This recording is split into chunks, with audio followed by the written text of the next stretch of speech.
నాకు తెలిసి దాదాపుగా కనీసం అంటే 98-99%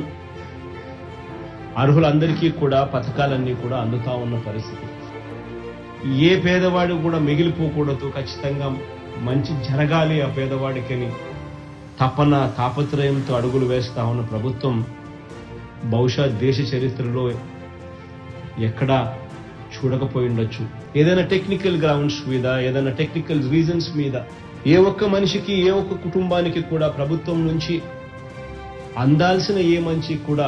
అందని పరిస్థితి ఉండకూడదని ఈరోజు జగనన్న సురక్ష అనే ఈ కార్యక్రమాన్ని 15,004 గ్రామ వార్డు సచివాలయాల పరిధిలో నేటి నుంచి ఈ కార్యక్రమాన్ని ప్రారంభిస్తా ఉన్నాం. వివిధ రకాల సర్టిఫికెట్లు అంటే మన పథకాలకు సంబంధించిన కార్యక్రమాలు ఎవరైనా మిగిలిపోయి ఉంటే వాళ్ళకు సంబంధించి చేయి పట్టుకుని వాళ్ళని నడిపిస్తూ, ఆ టెక్నికల్ ఫ్లాస్ ఏదైనా ఉంటే దానిని రిపేర్ చేస్తూ, అంటే బర్త్ సర్టిఫికేట్ కావచ్చు, డెత్ సర్టిఫికేట్ కావచ్చు, కాస్ట్ సర్టిఫికేట్ కావచ్చు,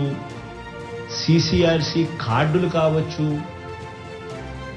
రేషన్ కార్డు డివిజన్ కావచ్చు, కొత్త రేషన్ కార్డులు కావచ్చు, హౌస్ హోల్డ్ డివిజన్ కావచ్చు, ఇన్కమ్ సర్టిఫికేట్ కావచ్చు,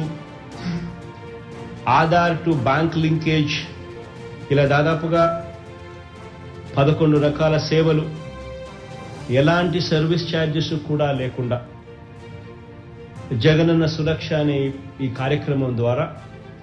ఉచితంగా పేదలందరికీ కూడా, ప్రజలందరికీ కూడా అందించే గొప్ప అడుగు వేస్తా ఉన్నాం.